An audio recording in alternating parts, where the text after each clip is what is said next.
مامڕەسوول یەکێکە لەو حاجیانەی لە ساڵی 2009 ناوی خۆی بۆ فەریزەی حەج نووسیوە و 17 ساڵ چاوەڕوانی ئەو پەیوەندیە بوو کە پێی بڵێن ناوت گەڕایەوە. مامڕەسوول بە زەردەخەنەیەکی پڕ لە شکۆوە دەڵێت سوپاس بۆ خوددا کە بانگهێشتی ماڵی خۆی کردم. سارەمی جار لە 2009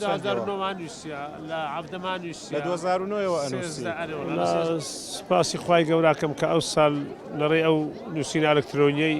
قسمەتن بوو لە مێژە تەمان لە 2017 کە بە پارن پڕیان کردەوە پڕن کردەوە پێش 2017 چەند ساڵان بووە ناوی خۆی خێزانم نووسیە بەڵام ئەو ساڵ لەخوای بەزیادیوی ناوەکەی خۆم گەڕاوم بەردەم بەداخەوە دەگە خێزان لێکدا بڕانیوی نەگەڕاوە. سپاسی خوای گەوراکە ئینشاڵڵا بە قسمەت هەموو مسلمانان بتەمەنەوە ئەرکێکە و کە ئینسانی خۆ مسلمان بزانی لەسەر توازن بوو بێ هەولی خۆی لۆ بدەی بەڵام هیوادارن کار ئاسانی زیاتر بکرێت لە ئەو خەڵکەی مستاقی عەزە و ئەیەوێ بچی هەم لە ڕووی تێچووی خەڵک باری هەموو خەڵکی قورسە هەم لە ڕووی پاراستنی ئەمنیەتی خەڵکو ئینشاڵڵا ئەو وەزعش کۆتایی دێ و ئەو جێژاوی لەسەر خەڵک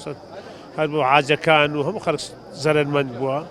ئەو زەرمەندیەشی سا لەسەر خەڵکە دەگیرێ هیوادارین بە قسمەت هەموو مسلمانان بێ و بەتایبەت هیچ خەڵکی هەرێمی کوردستان تامان خۆ ئینسان بەڕێز دەکەم ئەگەر ئینسان خۆ بە مسلمان بزانێ کە ئەرکەکەت لەسەر واجب بوو ئەبێ هەولی بۆ دەی ئەگە هەولی لۆ نەدەی لەوانەیە نەقسەک بێتە ڕێ ئێستا من وەکو خۆم کە لەسەر واجب بووە بە هەموو مەرجەکان دەبا هەوڵ مرۆ دابایە بەڵام ئەگەر قسمەتیش نەبایە